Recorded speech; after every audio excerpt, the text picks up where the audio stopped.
Hello, everyone. Hello, everyone. This is Anneliese Abbott, and today I'm going to talk about can organic farming feed the world? Science, the Cold War, and organic farming. So, whether or not organic farming can feed the world has been a contentious topic for quite some time. Back in 1971, the U.S. Secretary of Agriculture, Earl Butz, famously said, "We can go back to organic agriculture in this country if we must. We once farmed that way 75 years ago. We know how to do it." However, before we move in that direction, someone must decide which 50 millions of our people will starve.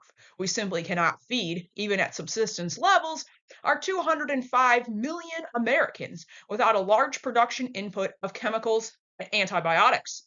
And so, what I'm going to do today is I'm going to unpack what Butts is saying here and see, is this really true? And why did he say this? And this is a question that came up a lot when I was in college at Ohio State about 12 years ago. And so I've been kind of considering this ever since. So, what I'm going to talk about today is I'm going to talk about where did this idea of feeding the world come from? I'm going to talk a little bit about why scientists attacked organic farming after World War II. I'm going to explain a few of the arguments scientists use to defend chemicals and then look at those and see were those really good arguments or not. And then I'm going to talk a little bit about how that anti-organic consensus was broken in the 1980s. So, 1945, World War II is about to end. This was in June, a little bit before they dropped the atomic bomb on Japan, but the war in Germany was wrapping up, and so everybody was thinking toward peace. During the war, science had done a lot to win the war, build weapons, everything else. The Manhattan Project being the most famous, but of course, all sorts of other aspects. Science was getting a lot of federal funding from the military during World War II.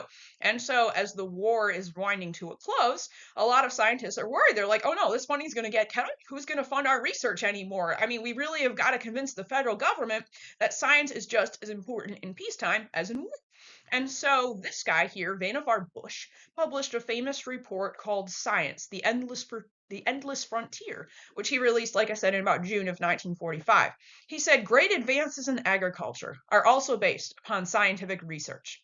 Plants which are more resistant to disease, the control of our insect enemies, better fertilizers, and improved agricultural practices all stem from painstaking scientific research. Advances in science, when put to practical use, mean more jobs, higher wages, shorter hours, more abundant crops, more leisure, to live without the deadening drudgery which has been the burden of the common man for ages past. It was a really hopeful dream because scientists really truly believed that science and technology and all that was the key to, like he said, a utopian society where everything was perfect and there was no suffering, there's no oppression, there's no anything like that. At the time, scientists really believed that the main causes of social problems were poverty and ignorance. And since those were the problems, they could be solved by science, technology, and education. You educate people, they're not going to be ignorant anymore. They're going to stop doing stupid stuff, and then the world is going to be great. And a big part of this was abandoning those outdated religious superstitions. And if they did that, then society could avoid the pitfalls of previous generations. Just follow rational, objective science, and everything will be amazing because new technologies can break through barriers that had prevented progress in the past. And the atomic bomb was a big part of that because they felt like we can split the atom. That means we have broken some barrier. We have taken a new power over nature that humans did not previously possess. Therefore, we have, in essence, become gods and can do anything now. And if we can make a weapon that can destroy the world, we can also turn that same power to good and make the world a better place than it has ever been through all of history. A very hopeful and positive message. Unfortunately, this message did have a dark side to it because this whole idea of progress has really got some racist taint to it. Because back in the 19th century, these European anthropologists, they looked around the world, they saw there was lots of different people living in very different ways in different parts of the world. And being Europeans, they of course thought their own civilization was best, so they placed all those people on a continuum from savage to civilized. And then Darwin and other evolutionists looked at this. Darwin read the works of these anthropologists. He was strongly influenced by them. So when he wrote The Descent of Man, he considered those lower races, so-called, to be examples of the European past. And then what this kind of morphed into as people refined this was not only were, the people themselves considered less evolved, but there was also this idea that different food ways, some were more evolved than others, with what they called the hunter-gatherer as kind of like the lowest and least evolved, most animalistic food way, and then of course Europeans having the best civilization. And I do want to point out that you can see if you look at this graph here in the lower right hand corner, this image, I mean, this is unfortunately quite modern, but you can still see how the skin tone gets lighter as you go from the monkey to the white European man.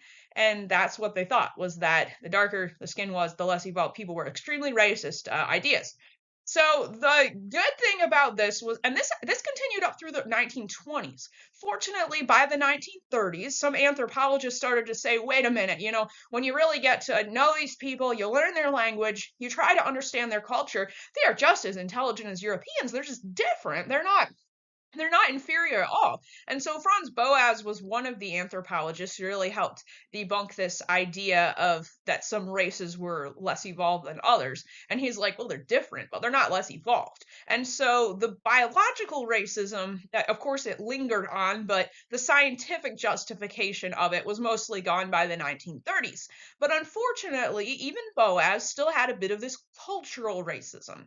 And this cultural racism was that, well, yeah, all people, are biologically equal, but Europeans still have a better civilization. Maybe it's just random chance. They had a better climate, better, opportunities, whatever. But Europeans still made a better civilization than anybody else in the world. And so out of this idea grew what they called the development. Economic development in the 1950s was strongly influenced by these evolutionary ideas. These were best summarized by Walt Rostow. He wrote this book in 1960, but the ideas that it was based on were definitely being talked about a lot in the 1950s. So they go back a little earlier than the copyright date on this book. So in Rostow's stages of economic growth, you start with a traditional society, which is backward, stagnant, inefficient. So just mired in tradition and superstition. Nobody gets ahead. People are living like on the very verge of starvation. They never have enough to eat. They're always sick. They're always unhappy. They're always starving. And that, he believed, was how most people in the world had been. Again, if one of these backwards, stagnant societies got in contact with advanced civilization, read Europeans here, that would give them the preconditions for takeoff. And that means, like, they'd be like, oh, wait a minute. There's more to this world. Oh, maybe we don't have to live in ignorance and poverty. Maybe we could be like them, because now we see there is a better way. The light has come. And then you have takeoff. When you overcome that resistance to growth, which means you throw off those superstitions, you get money, you get capital from the Europeans. And then you'll have a period of sustained progress and growth. The GNP is growing every year. Factories are going up. They're pouring out industrial goods. Assumedly, everybody's making more money. And then eventually, you get to maturity, which is the age of mass consumption. And this is where the United States was at in the 1950s. And what Rostow said was that within about 50 years, any country in the world, no matter how backward or poor or whatever they seemed, they could be like the United States in 50 years. It was, a really hopeful idea. Like in 50 years, it was from 1950, it will solve all of the world's problems and everybody will be living in utopia. It sounded great, but it didn't work. And they had to come up with a reason why it didn't work. And so rather than saying, oh, wait, maybe this evolutionary idea isn't maybe people aren't poor because they're evolutionary inferior. Maybe they're poor because they were oppressed by those white Europeans in the past. Oh, with colonization and all that. Now, they totally ignored all that in the development literature. They didn't even talk about colonization. They didn't talk about anything like that. No, they decided the problem was those people in the other countries, there was just too many of them. It's the problem. They were just overpopulated. The British really popularized this. It started with Thomas Robert Malthus, wrote what was it called? Principles of Population, I believe, in the 1803. I think it was right around the beginning of the 19th century. And so Malthus said, and he was just talking about people in Britain at the time, he said, well, poor people are just poor because there's too many of them and they have too many kids. So if people stop having kids and wait to have kids until they can afford to raise their kids, then it'll solve poverty. They just have to stop having babies because that's the problem, is there's just too many people. And then the British applied this to their colonies in the 1930s. At first, they'd been happy to have lots of colonial subjects because you need a lot of labor, on the plantations and stuff. But as things started to get mechanized in the 1930s, all of a sudden there's all this surplus labor. And so, surplus labor, there's just too many people. Obviously, there's just too many, and that's why they're poor, is there's too many people.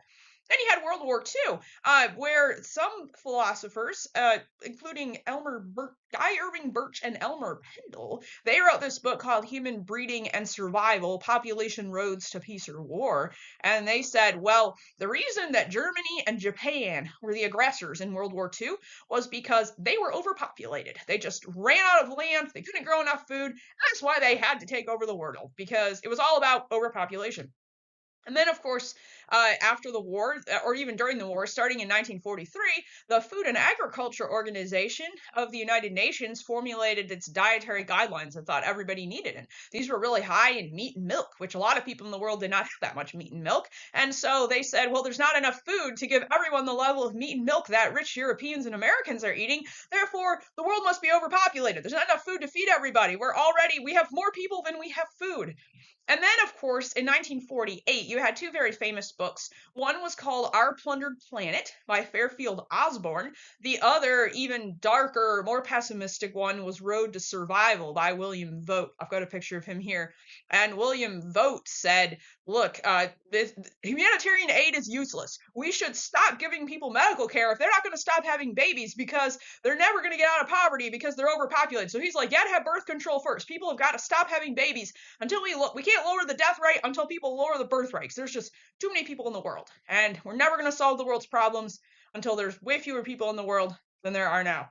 And then, of course, the most famous pessimistic one here, Paul Ehrlich, in 1968, published a very best-selling and controversial book called The Population Bomb, which he famously started with these words: the battle to feed all of humanity is over. In the 1970s, the world will undergo famines. Hundreds of millions of people will starve to death, in spite of any crash programs embarked upon now. At this late date, nothing can prevent a substantial increase in the world death rate, although many lives could be saved through dramatic programs to stretch the carrying capacity of the Earth by increasing food production. But these programs will only provide a stay of execution unless they are accompanied by determined and successful efforts at population control. So, agronomists read this and they believed it. People who think that conventional agriculture, he's also often classed as an environmentalist, Paul Ehrlich is. And so, and pesticides, being something environmentalists are opposed to, you'd think the proponents of them would not like Paul Ehrlich, but they believe this, okay? So this was very widely believed among scientists, especially agronomists. But they said, wait, maybe he's wrong. Maybe we really can do something to stop the famines. They agreed, yeah, this overpopulation's a problem. We got to have birth control. But in the meantime, until we get that, maybe we can still keep the world from starving. Now is the mission of Norman Borlaug. Norman Borlaug worked for the Rockefeller Foundation in Mexico. When he went to Mexico in the 1940s, their wheat production was in terrible shape. The wheat grew really badly. It was all full of disease, rusts, and yields were extremely low because it was the desert in Mexico, and wheat just was not at all adapted to that kind of climate. It grew very poorly. And so Borlaug was able to triple the yields of wheat by doing plant breeding. And he was a very dedicated plant breeder. I mean, he threw himself into the field, spent so much time breeding wheat. He put his whole life into doing this. And so he developed high yielding varieties of wheat that would yield 3 times more than what the farmers had been using. There was a catch to this. So those high yielding varieties only reached their yield potential if they were part of what he called the package. The package included also chemical fertilizers, especially nitrogen, pesticides to kill the pests and diseases, and irrigation. Irrigation is sometimes overlooked in all the emphasis on the pesticides, but the pesticides and fertilizers don't work without the irrigation. So one of the main reasons the wheat did so much better was because he convinced farmers to start irrigating. And so this was very successful in Mexico. Wheat production in Mexico went way, way up.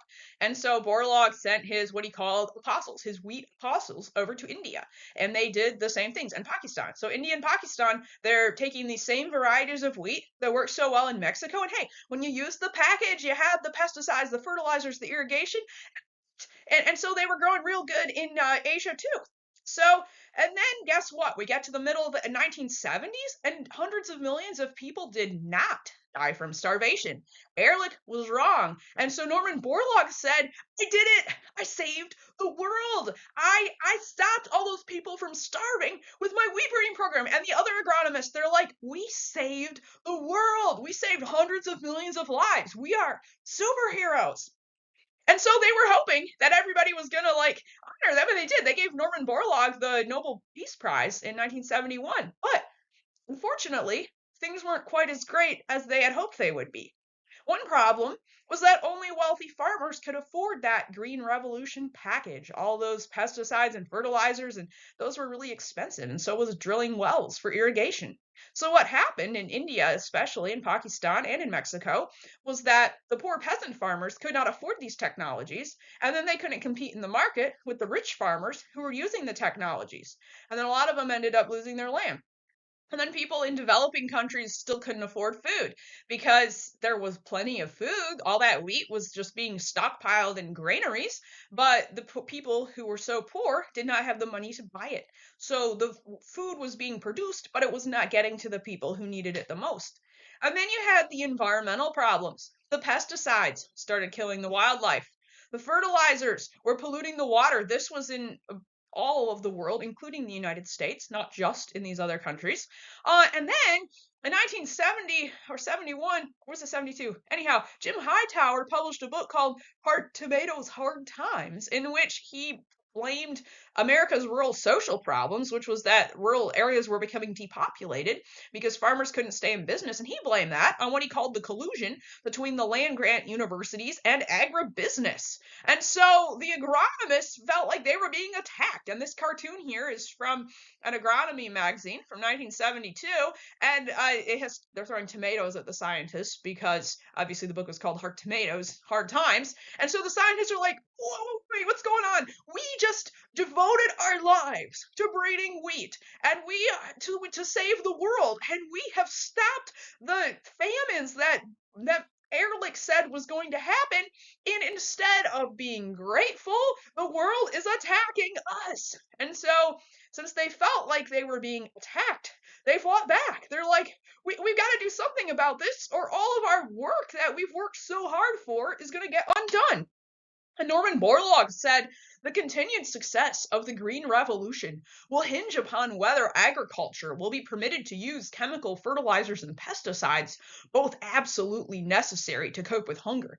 If agriculture is denied their use because of unwise legislation that is now being promoted by a powerful lobby group of hysterical environmentalists, then the world will be doomed, but not by chemical poisoning, but from starvation.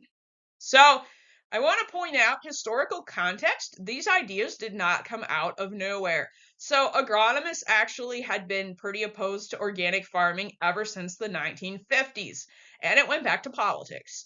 So 1950, Congressman James Delaney of the U.S. House of Representatives, he launched a committee to investigate the safety of chemicals in food, which was called the Delaney Committee for short. And they held a series of hearings from 1950 to 1952. And they covered all sorts of chemicals, all sorts of additives, like bread softeners and stilbestrol, that's synthetic estrogen injected into meat animals. But two of the things that they covered were pesticides. There was a lot on pesticides, and then a little bit on chemical fertilizers. Now, the reason that fertilizers were on there, the pesticides, there was a lot of concern about poisoning and residues and all that. So there was definitely concern about that. from a lot of people, the concern about fertilizers was mostly because of the growing organic farming movement. And J.I. Rodale said, hey, chemical fertilizers are producing inferior food and organic farming is better. And so the Delaney Committee was like, well, is this true? Are chemical fertilizers a threat to human health? We need to know this. And agronomists were like on the defensive. They're like, oh no, we can't have our miracle things that have saved the world. That's the fertilizers and the pesticides. These are in danger of being regulated and possibly even banned if someone can show that they're dangerous. And they're like, no, we have to have the fertilizers. They are essential to feed the world. If you don't have the fertilizers, then everybody's going to starve, just like Ehrlich, well, not Ehrlich at that point, but Vogt and Osborne had said in 1948. So, but organic farmers, they said, well, you don't need pesticides and fertilizers. See, you can grow really good crops as long as you keep that soil organic matter built up. You recycle organic waste, you grow legumes and all that. You don't need fertilizers and pesticides. Oh, and the thing about pesticides, you see, is that when you grow things that are fertilized organically and your soil is really, really healthy and your plants are really, really healthy, and guess what? Pests and diseases are not a major problem. You'll have a bug here or there, but they are not causing economic damage to the crops. And so you don't need the risk of spraying DDT and all these other really toxic chemicals they were using at the time because you don't need them if you're doing good organic farming. And so, in order to defend the chemicals, to say they were necessary to feed the world, the agronomists began to vehemently attack organic farming. I have two examples here. This top one, Science versus Witchcraft. This was published in a fertilizer magazine called Fertilizer Review. Obviously, you can see where they're going from. So you have on the left-hand side here, I assume this is a, scientist who's, very neatly attired, has got his beakers and all that. And then I guess that guy on the right is supposed to be an organic farmer, something like that. And then you had in a popular magazine, Country Gentleman, which was read by farmers all over the country, the Dean of Agriculture of Kansas State College, Ray Throckmorton, he published an article called The Organic Farming Myth, in which he said, when cultists relying on half-truths, pseudoscience, and emotion attack chemical fertilizer, it's time to expose the fraud of their doctrines before serious harm is done. So they're like, look, we got to do something about this. And so I've wondering about this question for a while, and people have wondered about this ever since the 1950s. Why were these scientists so opposed to organic farming? And the standard answer by the organic farming community goes back to J.I. Rodale. He said, well, the scientists are just sold out to agribusiness. And that's what Hightower was saying too. He's like, they get their grants from private industry. The chemical companies are paying them to do research. Of course, the research is going to be favorable to chemicals. They're just in it for the money. And this is a cartoon and from one of the Rodale magazines for once, not from the anti-organic. And he's got, I suppose, the CEO of Killam Chemicals. And he's like, well, if anyone can show me how to sell farmers their own waste products, switch to the organic method overnight. So it's like, it's all about money. If they can make money from organic farming, well, sure, they do organic farming. It's just about the money. And there was some truth to this claim because a large percentage of agricultural research was and is funded by private industry. So there was definitely that conflict of interest there. However, in all fairness to scientists, I think this goes a lot deeper because I have known a lot of scientists, and every scientist I have ever met doesn't do what they're not in it for the money. If you want to get rich, you don't go into science. You go into business. That's where you get rich. If you go into science, you don't do that to make money. You do that because you're passionate, especially if you're working at a land-grant university. I mean, you make enough to live on, but you're not getting rich. Even if you're a scientist and you want to make more money, you work directly for the private industry. You don't work for the land grants. So in my observation, land-grant scientists do what they do because they really truly believe they are making the world a better place. They're very mission-focused. They really truly believe in all of those things I was saying earlier, that science is going to solve the problems of the world. And they really truly believed that chemicals were the only way to do that. It went back to that belief in technological progress. See, the reason They really believed science could solve all the world's problems. And the reason that you had to have the chemicals was that if you look at history, it's pretty obvious that social problems are very enduring. They've gone back throughout all of human history, and nobody yet has been able to successfully solve them. And so, in order for the scientists to believe that they were any different than every other social reformer in the past, they had to say there was something fundamentally different about modern science that nothing in the past had ever done. And that difference was technology.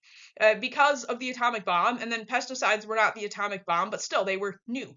They were something never seen before in history. And so they thought, because this is different, therefore we have broken some barrier and we can have results better than anybody else throughout history because we're different. They knew that organic farming couldn't solve the world's problems because obviously those problems were existed throughout all of history. So if they were to admit that you could feed the world with organic, then they'd have to admit that agricultural wasn't going to solve the world's problems, and they couldn't admit that because that was what they believed so strongly. So I say give the scientists a little bit of a break here. It wasn't just money. It was not about the money. It was about what they believed about progress and science.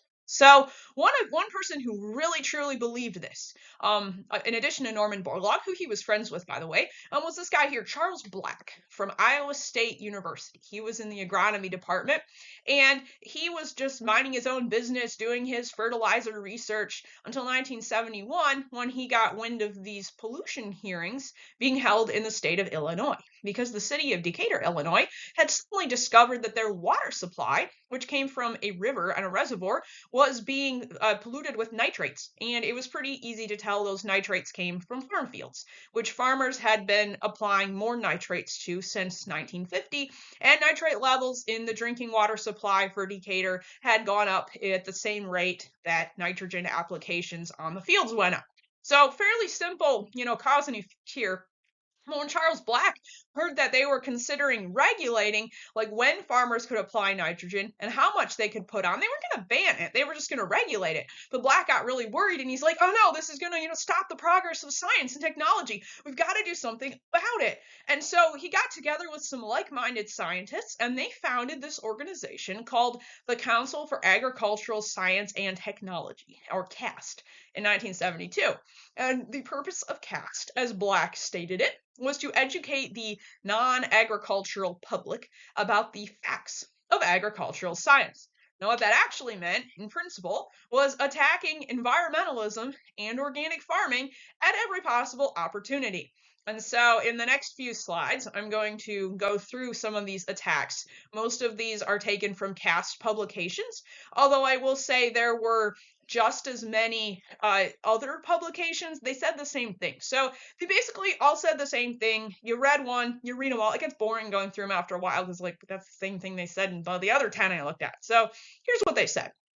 One thing they liked to do was name calling. So organic farmers, if you read this stuff, they're cultists, they're pseudoscientists, they're witch doctors, charlatans, all these really negative things, like those cartoons I showed you earlier. They also like to say, well, organic farmers are just gardeners. They're not real farmers. Like, you can grow one tomato plant in your compost pile, sure, but that's not feeding the world.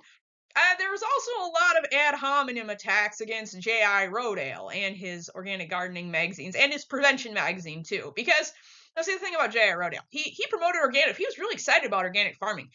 He got really excited about a lot of things. He got really excited about taking bone meal tablets for calcium supplements. He got really excited about sunflower seeds, and he ate a half cup of sunflower seeds every single day. I can't remember if those ones were for his eyesight or if that was the pumpkin seeds. But anyhow, he took like 60 different supplements every single day. He was a little bit, getting really excited about such things. And he also wasn't super discerning, so he wasn't very good at distinguishing truth from error in supposedly scientific stuff because he had no background in science or in agriculture before he moved back to the land in 1940. So Rodale, not everything Rodale endorsed was very solid. That is a but so because Rodale endorsed organic farming, they said, well, this guy's kooky and he likes organic farming, so organic farming must be kooky, which is not good logic, by the way, because that's an ad hominem attack. It doesn't matter if Rodale is kooky because that doesn't tell you anything about organic farming. And then, of course, there was these association with unpopular groups, anti-fluoridationists, for one. So anti-fluoridation was the movement against municipal water fluoridation, which began in the 1950s, late 1950s. And anti-fluoridationists said, look, the science as to whether this really helps your teeth is, a bit questionable to begin with. But even if fluoride is beneficial, just dumping it into the drinking water, that's mass compulsory medication. You can't control the dose. You're giving it only helps kids, but you've got adults drinking this. You've got people with kidney problems. This could cause them trouble. If you want to give your kids fluoride, get the little tablets, then you can control the dose. Don't dump it in everybody's drinking water. And so, but the American Medical Association took a strong stance that you should fluoridate drinking water. So anyone who was opposed to that was a cultist, basically. And then the hippies. So the hippies was a big one they started in the late 60s, early 70s. They're like, oh, organic farmers must be hippies. Hence this cartoon over here where the mom's apparently upset. She's like, well, I hope you're happy. You not only got your father growing everything organically, you've hippieized him too. And now look at this cartoon. I see Dad standing back there. He looks pretty happy. His son looks pretty happy. The farm looks fine. Mom just got a problem. It's like, Mom, get over it. Who cares if they're hippies if the farm's good? So none of these things actually say anything about whether organic farming works. They're all ad hominem attacks. It doesn't matter, to be honest, if these people are weird, they're kooks, they're hippies, they're, cultists, but that doesn't tell you whether or not organic farming works, because weird people could do something and it could still work. Just because the people are weird doesn't mean the idea is bad. So these attacks were just, name calling. This didn't tell you anything about whether this was good or bad. So the other thing they like to do was to confuse the language. So these agronomists, they like to say that the only definition of organic was a carbon-containing molecule, which is what the word means in organic chemistry. Now, I took this definition from the American Heritage Dictionary of the English Language in 1969. And so, as you can see here, there's like 6 different definitions. There's of, pertaining to, or affecting an organ of the body, living organisms here, and having properties associated with living organisms. Those are definitely part of the actual definition for organic farming. Likened to an organization or development, society as an organic whole. This one is part of the original definition of organic farming too. But the scientists just ignored all of these. They just said, nope, the only one right here that we think is valid is chemistry of or designating carbon compounds. And so they would cut all of these other definitions out and say that's the only one. And I should point out here that even the American Heritage Dictionary had a better definition of organic gardening than the scientists, because they said it was a system of gardening that uses fertilizers and mulches consisting only of animal and vegetable matter. So, which isn't quite true, because organic farmers also use rock powders, but still, it means something. So, again, they really didn't know their English very well. And then they make all these strange statements like, well, everything comes from nature at some point, so all food is natural. Yeah, Twinkies, those are, originally came from some, I don't know, corn or some kind of plant, so yeah, they're natural. And then, oh, here we go. All molecules are chemicals. So all food is made of chemicals. Like, oh, you think DDT is scary because it's a chemical? Well, guess what? Your body's made out of chemicals. You are made out of chemicals. You're full of chemicals. So chemicals can't be that bad, right? I mean, if your body's made out of chemicals, all your food is that you eat is chemicals. Everything's a chemical. Chemicals are great. When they said things like this, they really demonstrated their ignorance of linguistics, and they completely ignored their toxicology, which every good organic chemist should have known this toxicology. The fact that some chemicals are more toxic than others. Yeah, sucrose is an organic molecule. Sucrose is great. That is, or maybe not great if you eat too much of it, but anyhow, it's perfectly, safe. It's a nutrient, whatever. A DDT is also an organic molecule. Or cyanide, how about? That's an organic molecule, naturally occurring. You eat that, it will kill you. So, just because something is an organic molecule or chemical or natural does not make it safe. And just because, sucrose and cyanide are both chemicals, they're extremely different toxicology wise. So, yeah, they really just ignored the science of toxicology, which is unfortunate because, these are supposed to be the scientists. They should have known that. So, anyhow, so that argument was bad because this, again, just shows that they didn't know much about the English language. So then you have this problem with distorting the data. So agronomists, they claimed that organic farming always had lower yields. This was the crux of their argument because if organic farming had the same yields as conventional farming, then the chemicals and pesticides were unnecessary. Because if you could get just as good of yields without them, you didn't need them. So they would do studies to try to prove this. So one of their favorite things to do was they'd take two plots of ground out in the experiment station. One of them they would do absolutely nothing with, put no fertilizer on at all. The other one they'd put fertilizer on. Guess what?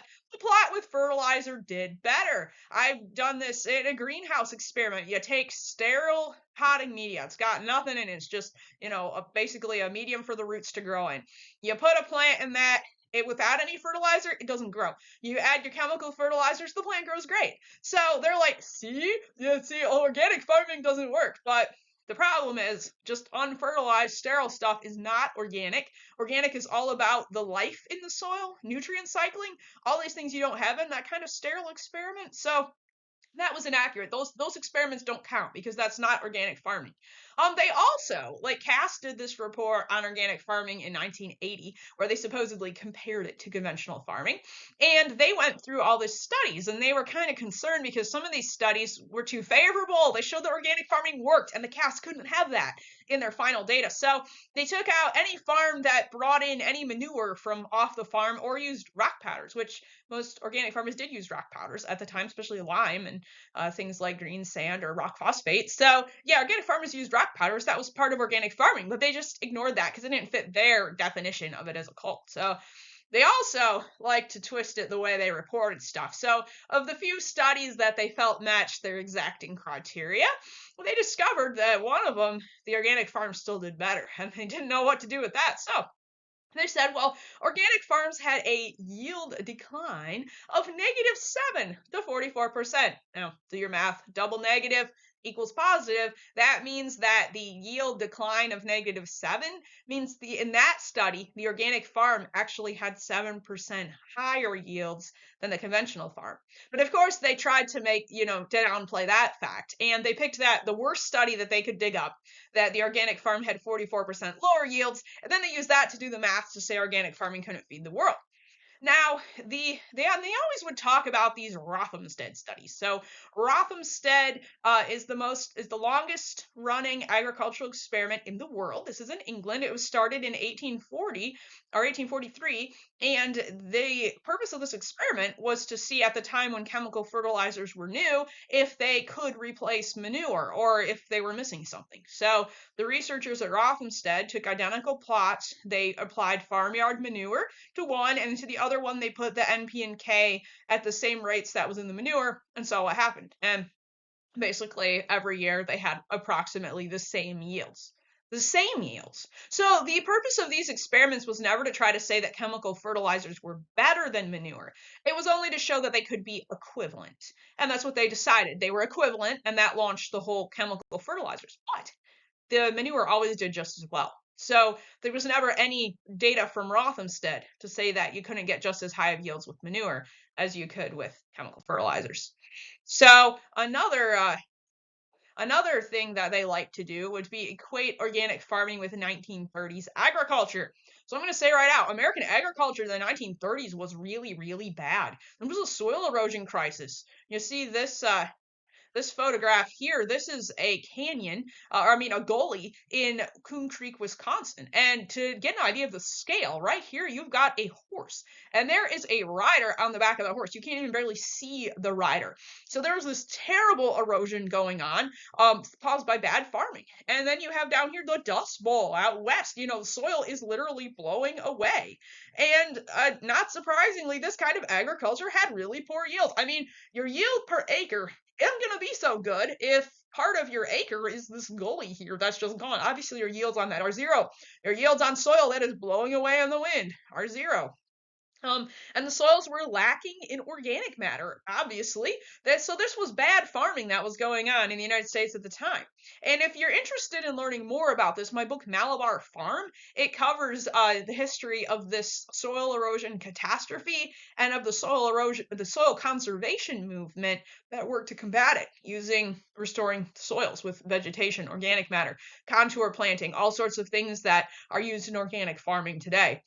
So the reality is that organic farming was created at the same time as other kinds of farmings to combat this stuff. But the agronomists in the 1970s erroneously claimed that that kind of agriculture, the stuff that caused this gully like this, that was organic farming, which it totally wasn't. But that's what they said it was, and that's what Butts was talking about when he said, "Oh, if we go back to organic farming," he didn't really mean organic farming. He meant Dust Bowl farming, which is not organic farming. So that was a misconception there. Now, I want to point out here a little bit of historical side note that organic farming was also created as a way to feed the world. It started out in this British research project in India back in the 1900 to 1920, where they were worried about food shortages. But it was something different about this one than about the Green Revolution, and that was that the British knew that the Indian farmers could not afford chemicals. They knew they could not afford pesticides, and so they knew they had to work with natural things that were available. They had to work with that. And so they did some experiments here. And one thing I want to point out, this is really interesting. So remember I just told you about those Rothamsted experiments. So they did the same thing at the Pusa research station in India. They had their control plot, they didn't put any fertilizer on it, and then they had a plot they put manure on, and then they had one that they put the chemical fertilizers. Now, this was different. Remember I said at Rothamsted, the manure and chemicals were equal. Well, not in India. In India, the chemicals did increase yields over the control by about 40%. So yeah, they did something. But the manure doubled the yields over the control. It was twice as effective at raising yields as the chemical fertilizers were. So it had different results. And so this was scientific response to those same problems that the Green Revolution was addressing. But the scientists of the Green Revolution conveniently ignored this. I mean, someone like Norman Borlaug couldn't admit that, oh, there were other wheat breeders who were breeding not for chemicals, for manure or compost, and who actually got as good of yields. They couldn't admit that because they didn't know about it. I don't even think that Borlaug was trying to suppress this, by the way. I think he just didn't know that this had been done, and it was in Britain. It was colonial. It was before his time. It was a generation earlier. So I'm not necessarily blaming Borlaug for not knowing about this, but there was kind of this cultural amnesia that science didn't start in 1940. Let's just put it that way, or 1945. It had been going on for quite some time before that. So the other thing they liked to do was claim the moral high ground, to say that, those all those environmentalists care about our fish and frogs and we care about people. So they say things like, "Oh, banning DDT killed millions of people with malaria." You'll still run across it now and then in some agricultural forum and be, "Oh, Rachel Carson is a murderer. She killed millions of people," which is completely not true because I'll tell you why. So DDT was banned in the United States in 1972. It was never banned internationally. It still is not to this day. However, the World Health Organization did stop spraying DDT in Africa to combat malaria in the 1970s. The reason they stopped spraying it was not because of environmental concerns. It was because it didn't work. The mosquitoes had developed resistance to DDT and it wasn't killing them anymore. So it had nothing to do with Rachel Carson at all. It just goes to show that chemicals are not going to solve all the world's problems. And they'd also say things like, "Oh, starving people can't be picky about what they eat. Wanting to have healthy food or clean water or clean air and stuff, those are luxuries that people can't afford until they reach a certain standard of living. So you can't expect, you can't want poor people to be able to have good food or, nice places to live or anything like that. They should just be grateful that they have anything." So that was part of it. And then of course, they accused environmentalists of putting wildlife over people, the reality being that conditions that kill wildlife and chemicals that kill wildlife aren't good for people either, to be honest. Really, there is not this dichotomy between we got to save nature or people. People are part of nature, and when we destroy the rest of nature, it doesn't go so good for us either. So then, of course, the big thing was it was impossible to feed the world without chemicals. Again, I've gone through that a lot. Something I want to point out, though, is that these hypotheses weren't based on data. They were based on beliefs about science. And scientists get really defensive when you say that they might have beliefs. They're like, no, no, no, it's objective fact. But these things are not these statements that I list here, these are not objective fact. These are not supported by data because they are beliefs about the world and beliefs about science and technology. And so just want to emphasize that. And so, little side note here again, are the organic yields always lower? Because that, again, is the argument. The agronomists claim that organic yields were so low that farmers would have to clear forests and kill wildlife, which is uh, not understanding the true situation of the world because, most forested areas at this point in time are not suitable for agriculture. There's steep rocky mountains that aren't good for growing anything except trees. Anyhow, one of my favorite quotes from the anti-organic side was Dennis Avery, who wrote a book I showed on my last slide here, Saving the Planet with Pesticides and Plastic.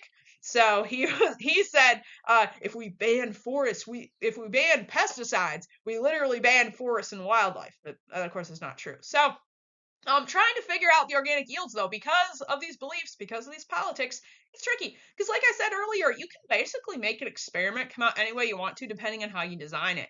So some of the published studies, the organic yields are lower. In some of them, they're higher. In some of them, they're the same. It depends on who did the study and how they defined organic. So what I did was I decided to see, well, the USDA collects all sorts of data about yields. You can go back in the USDA National Agricultural Statistics Service website. You can go all the way back to 1862, which is when the USDA was started, and see corn yields and wheat yields going all the way back to then. It's a really cool data set. But they haven't collected the same level of data for organic farms. All they've done is they've done some surveys about once every 5 years. The most recent one was in 2001. And so I want to point out as I'm showing this that these organic farms were less than 5% of all farms in these states and in the country. So I don't think that this should be taken as like firm data, like that this is, really, really accurate, like the bigger data set is, because it's too small of a sample size. So there's definitely issues with this, but it gives a little better real world comparison than anything else we have. So it's not perfect, it's not great, it's the best we got.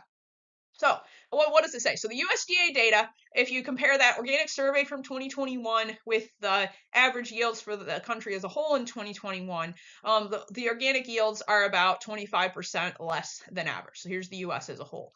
But it's something interesting. What happens when you divide it out by the states? So some states here, like Colorado, it's lower. Kansas, it's lower. Wyoming over here, that's lower. But then you get to some states, like these are Oregon and this one's Washington. So in Oregon and Washington, the yields of organic were actually higher. In Washington, they were significantly higher. I mean, we're talking double. In Oregon, just a little bit higher, but just about the same difference here as in Colorado, the other way. And so why is this?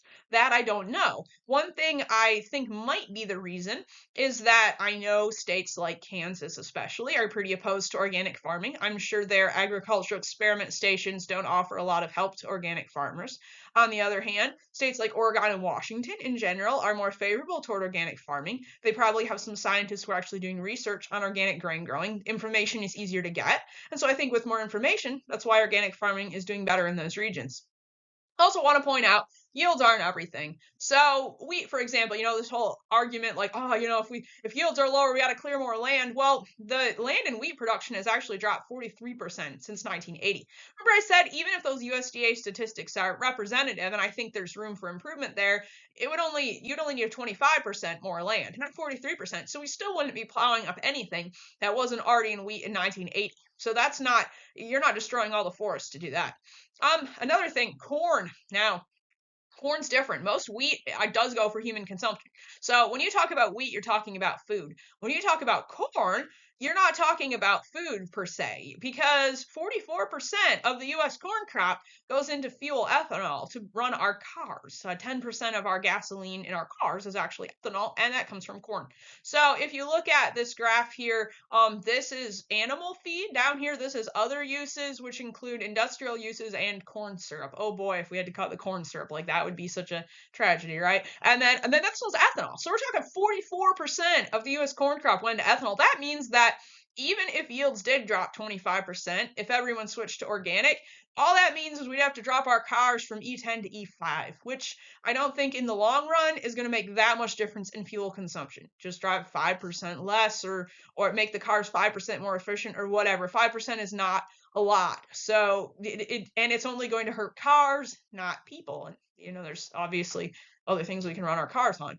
Another thing I want to point out is this section down here with feed. Now, when it comes to things like this is fed mostly in the United States to cows, pigs, and chickens. Now, the pigs and chickens are still going to need grain, but cows actually do better when they mostly graze on grass and pasture.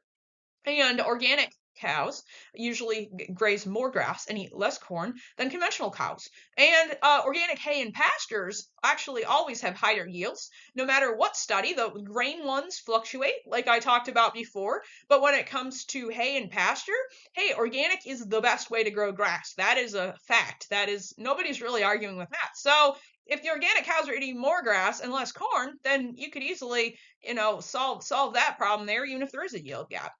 And the other thing I want to point out is that you can call it a yield gap, but the reality is organic yields are only 20 or 30 years behind the conventional yields. They're definitely not stuck in the 1930s like Earl Butz said. So I believe that if organic farming was a research priority, if scientists put as much time and effort into breeding for organic production, developing organic production systems as they have put into breeding for chemical production and chemical production systems, I think the yields would catch up pretty quickly. But it's going to take a shift in that mentality. It's going to take a shift in that belief that chemicals are better. And a few scientists are already leaning that way.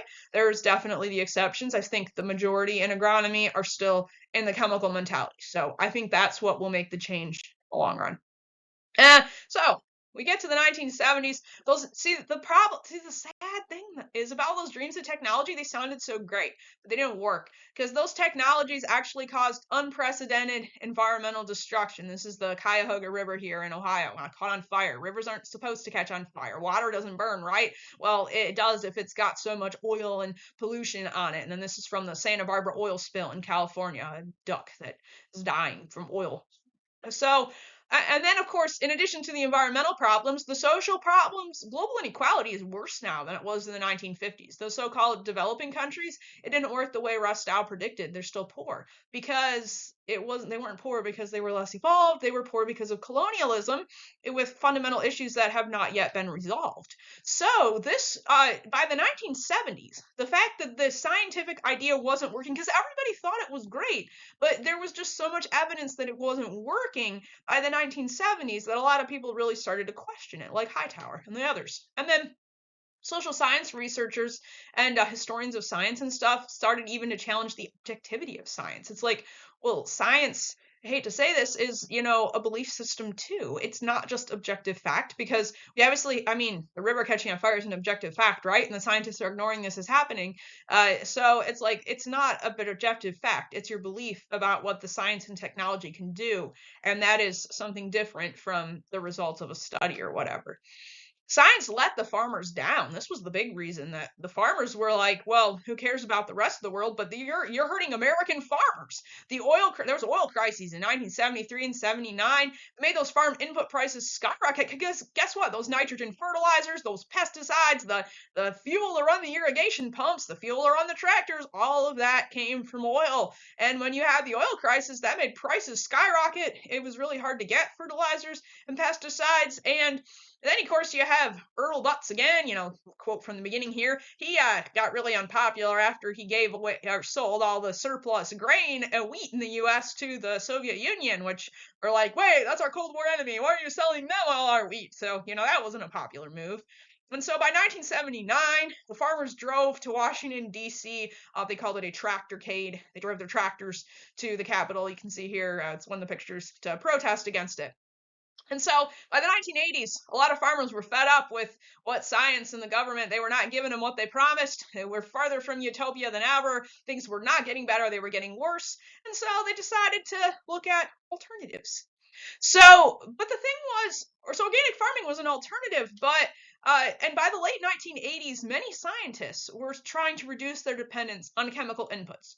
So you still had people like Black, the older scientists at this point, who were retiring, and they were still adamantly opposed to organic farming. But you have some younger people, and they're like, look, we don't have to be locked in the 1950s. I mean, science is all about new things, right? And changing. So DDT is old fashioned by this point. This isn't new. And they didn't have quite as strong of a belief that you had to use chemicals to feed the world. And so they're like, well, maybe we can use fewer chemicals. Like, why not? Like, we care about the environment. Maybe we can do something about it. But the scientists had been so successful in smearing that name organic farming that they had to avoid the O word, which is what Mark Lipson calls it in his really interesting document here, Searching for the O word, which he wrote in the 90s. And he explained how scientists felt like it was taboo to even mention the word organic because they would just be laughed out of the room. So they coined other terms, alternative agriculture, like alternative energy, which was popular at the time. The great thing about alternative is that just means it's different, so it can be pretty much anything. And then the USDA started talking about low input sustainable agriculture. LISA, that was their acronym. Well, the chemical companies really didn't like that low input part. They're like, oh, that makes it sound like inputs are bad. So they dropped the low input and just started calling it sustainable agriculture. And that was cool with anybody because, you can define sustainable any way you want, just like regenerative is nowadays. People define it by any way you want to define it. You can call it regenerative, you can call it sustainable. And then agroecology, that was another one that dates from this time period. New words coined. And so, but despite, this opening up, and so I would say the scientific consensus against organic definitely got broken there in the 80s. But we're still facing legacies of what I like to call that Cold War against organic, this feeding the world rhetoric. So when I was at Ohio State starting in 2013, this was what they were like telling me: we have to feed 9 billion people by 2050. That was what all the posters and the buildings and everything was all about. And then there was this weird thing like, we have to grow 50% more food. And I did the math. I'm like, well, that's only like 25 or 30% more people. Why do you need 50% more food? But it goes back to this same idea of like trying to help malnourishment and people aren't getting enough to eat. But like I said, I don't think most of my professors really knew much about this history. They weren't quite old enough. They were obviously, by the time I was in college, they were nowhere near as old as Norman Borlaug or Charles Black or any of them. They were a generation younger than that. But so they didn't really know all of this history. It was never really written down at all. So a lot of agronomists still just think it's about yields per acre, and that more yields per acre automatically feeds more people, saves the world, whatever. But the reality is, I think it's become pretty clear over the course of the 20th century that malnutrition is a social issue, not really an agricultural one. Because the reality is that yields per capita have gone up. So there's actually more food available per capita now than there was in 1950, but there's still a lot of people struggling from malnutrition. And then of course you have not only people who don't have enough food, but people who have too much of the wrong foods. So you have obesity, and that's actually caused by malnutrition too, of a different kind. And so you see that this is a very complex social issue. Growing more corn is not necessarily going to solve this at all. And I want to point out, organic farming is not going to solve the world's problems either. I'm not claiming that I can bring utopia because I know I can't. I'm going to be honest about that. Anyone who claims that their system of whatever is going to solve all the deep-seated problems of humanity, it's not going to work. So that's the thing. Like, we've just got to admit, agriculture can't solve the world's problems. No kind of agriculture. But I do believe that organic farming is just as capable of feeding people, and it can do so with a lot less environmental destruction. I think it can pair well with other ways of solving these problems and pair better than chemical agriculture. No farming system alone is going to save the world, but there's no reason you can't feed the world with organic farming. So, oh, sorry, I have the questions on here. You can't ask me questions because this is a recording, but if you are interested in learning more about some of these topics I've been researching, I encourage you to visit my website, historyoforganic.com, and sign up for my blog email list or follow me on Facebook. And I hope at some point to put this information into a book. So the more people I have on my email list, the more people are watching these things, the better my chances of landing a publisher. So yeah, if you want to help me out, go ahead and follow me on that. And thank you for listening.